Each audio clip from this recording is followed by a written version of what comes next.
Hi, welcome to the channel. So you click to find out which brush you should buy. I know this is really daunting if you're starting out and it's your first brush and you're jumping over to Amazon, you're jumping over to eBay, you've been on YouTube, you're looking at artists, you're seeing all these top artists, the photorealism artists, they're using like side cup airbrushes, and you're thinking, oh, I really need to get one of them then, because all the top artists are using the side feeds. And then you look at other channels and people who are using top cup airbrushes, so you're thinking, oh, maybe I should get one of them. And it can be very daunting. You don't know which one to go for, you don't know what needle size to go for, you don't know what make to go for. So I'm going to give you a little talk through on a top cup airbrush versus a side cup. There's good points in both, and there are some bad points in both as well, but I'll explain them as we go along. So the brushes that I'm going to be talking to you about are Iwata brushes. I've got two that we can match up to. Basically, performance wise, they're both the same. We've got the HP SB Plus, which is a side cup, and we've got the HP C Plus, which is a top cup. So we'll move on to the top cup airbrush first, and I'll give you a little talk through on a top cup airbrush. These are the airbrushes that I started out on, was the top cup airbrushes, and then later on in my career I moved over to the side feed and started using side feed. So I can use either brush, it doesn't matter. You can get the same details and they'll perform exactly the same, both brushes. So top cup airbrush, we've got the HPC Plus. This one is a 0.3. So a 0.3 needle in this setup will be great for detail, great for coverage, bit of an all-rounder, nice with your paints, a great brush. On this particular brush you've got the adjusters at the back, so you can adjust your trigger. Now with a top cup airbrush, you put your paint into the top like that, and your paint feeds down and comes through the front of the brush like that when you press the trigger down and pull back. Both of these brushes, by the way, are double action airbrushes, so it's down for air, back for paint. So with a top cup airbrush, you will find when you use a top cup airbrush, I think they are easier to clean.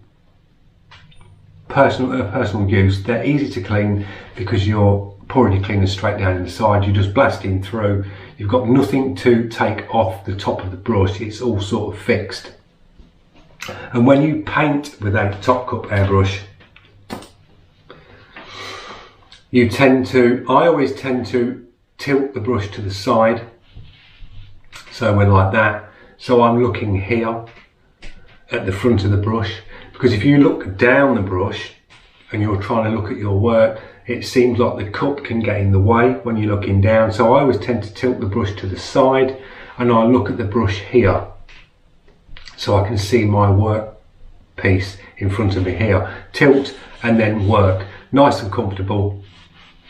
They work really well, they're easy to clean. So I'd recommend a top cup airbrush if you're starting out. Brilliant, you won't go wrong. It's a good brush to learn with. Both brushes are good to learn with. Most top cup brush airbrushes are the same. You get your cup to the top, you get a cap on the top, which is a bonus, so if you're painting quite fast and you're moving around, you won't spill any paint.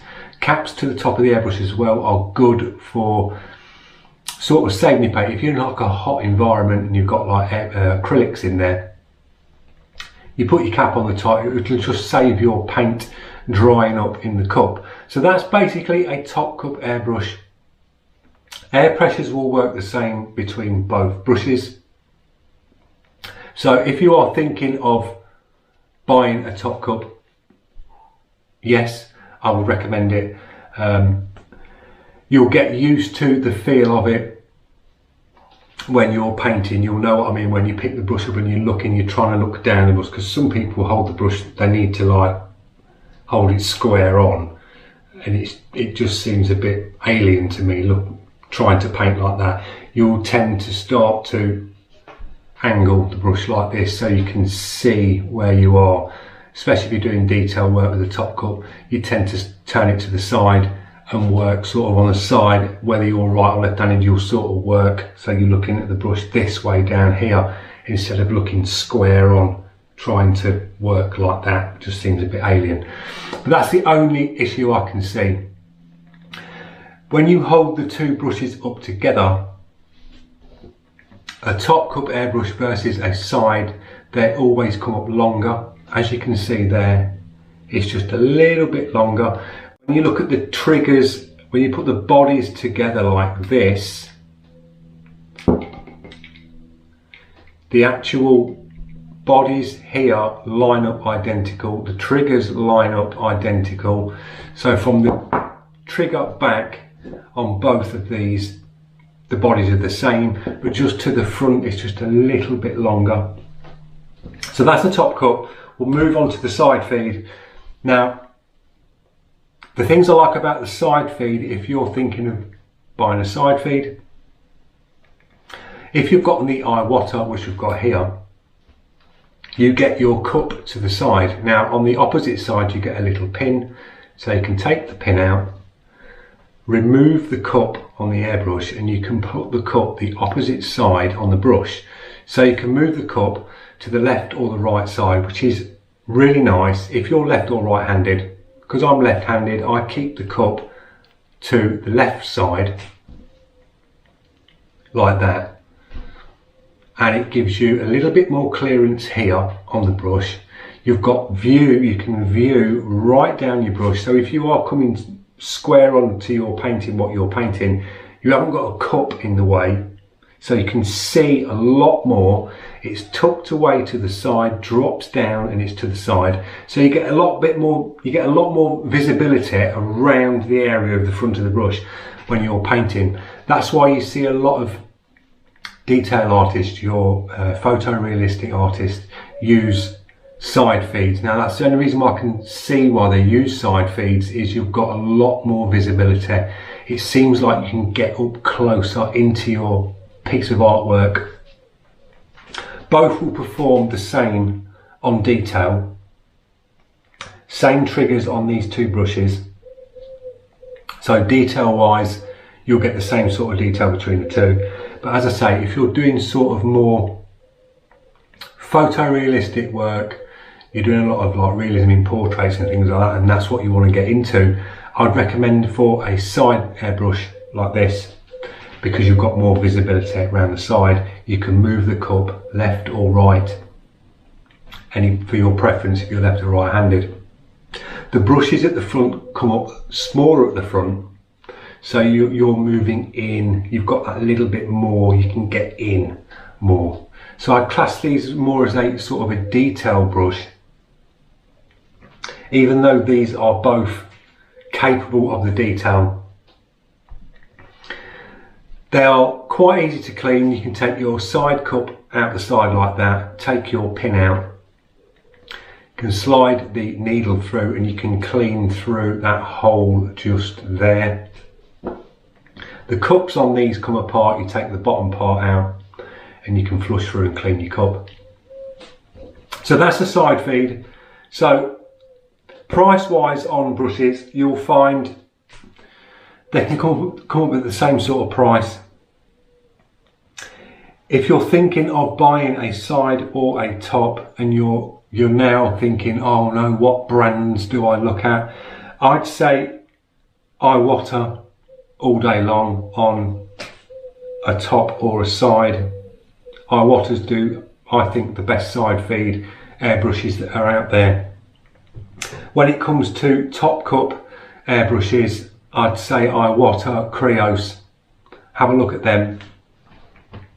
You've also got Rich Pen do some really nice, do a nice top cup airbrush. So they're the brands that I'd recommend on a top or a side. You've also got Harder and Steamet that do a side feed and a top cup.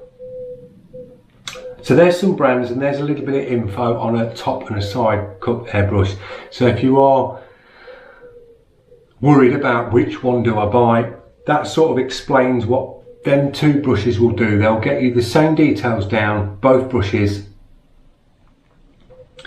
If you're, like I say, if you're going more into photorealism, you want to go into the portrait side, or you want to go into some like real close-up detail work, I'd say a side feed, because you've got more visibility, and I'd say that's the only thing out of the two brushes. It just gives you that little bit more visibility going up to your piece of work. But in my sort of experience, it doesn't bother me. I can get the same, because I adapted with this sort of brush, and you'll get that if you buy one of these. You will tilt the brush to the side where you can go in closer, and you'll work an angle with a top cup instead of trying to work like this. But the beauty of this, you can work, the cup can move to the side out of the way, and you can work straight on, because you can see, you can tilt to the side, you've got a lot of visibility. And I find these are just more of just give you more visibility, but they both work the same. So don't be worried on what to buy. Both brushes will work great for you if you're starting out. I'd recommend starting out with a top cup, getting a feel with a cheapish top cup, and then if you want to move on and you're going down that route of photorealistic work and you want to get into that, then move on to a side cup. It's always good to have two brushes anyway. So that's my little video on top versus side. They both work the same. Price wise, they're coming out about the same. So I hope you enjoyed this video. I hope you can join me in the next one. And if you're new to the channel, don't forget, click that subscribe, press that notification, and I'll see you in the next one, guys. Cheers.